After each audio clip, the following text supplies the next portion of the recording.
This is a really interesting question. Would we be religious if we were never going to die? I believe we would. And I think the reason is because I was obsessed with questions of religion as a teenager, long before I believed I was ever going to die. And I've been reflecting on this question for the last couple of days, specifically because of that experience. My problem wasn't death, my problem was life. And so it was the difficulty of what's going on here in life that needed my understanding. I didn't understand why it was that I didn't understand life. And so the motivation that I had was to, if you will, make sense of what I need to be doing, what I need, some direction that I need in my life.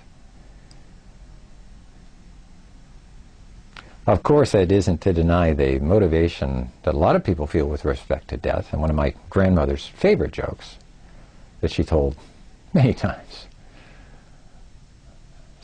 A young boy goes and asks his father, "Dad, why is Grandma always reading the Bible?" He responds, she's studying for her finals. So many people do feel a motivation to that. That is encoded entirely in the Hindu idea of the ashramas, that is the various stages of life. That is, in the last two stages of life, you increasingly withdraw from the world and you prepare for death.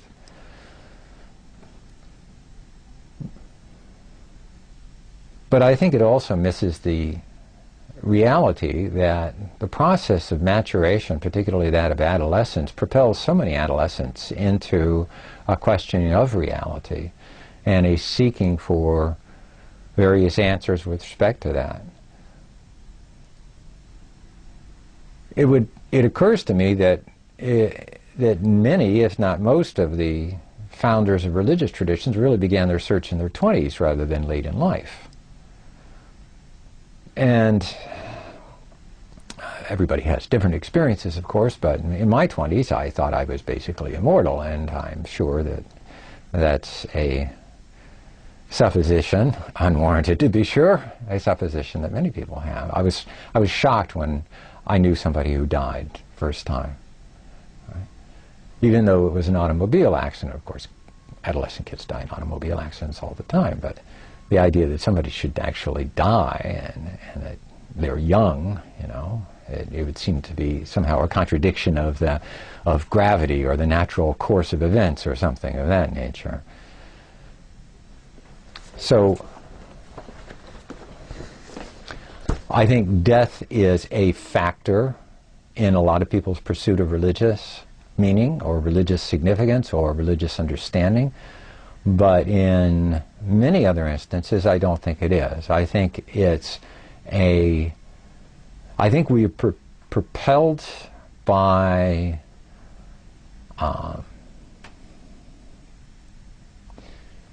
I think we were really propelled by a genetic circumstance.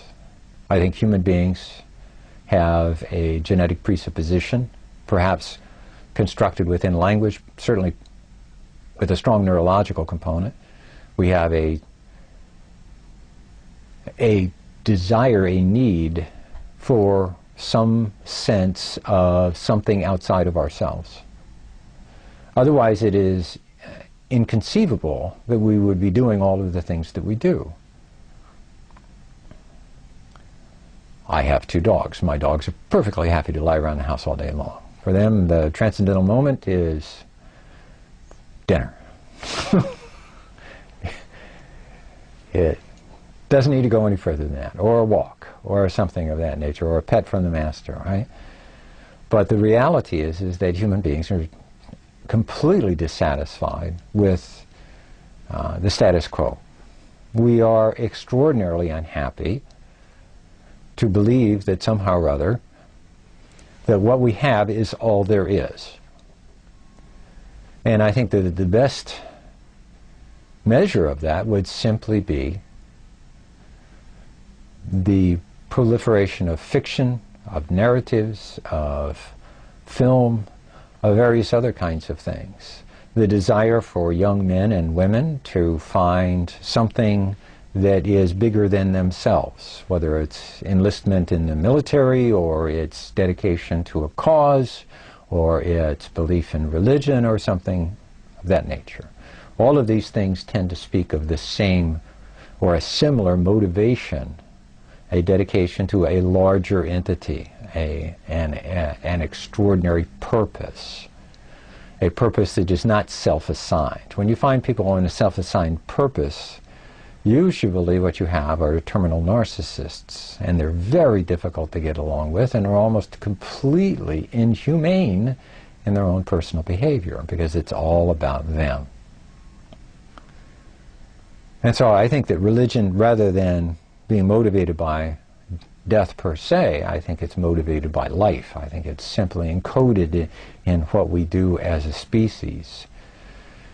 If there were a culture that we had discovered that had no religion, then that would be very interesting. But I think that the fundamental demonstration of a extraordinarily high degree of probability is when you find 100% occurrence within a population.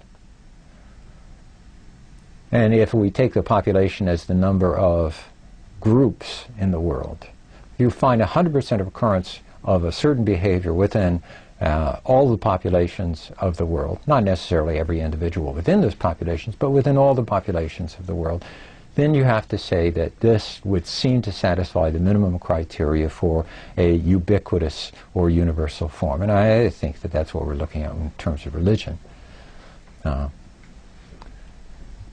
So I think that that's how I would answer that one, yes.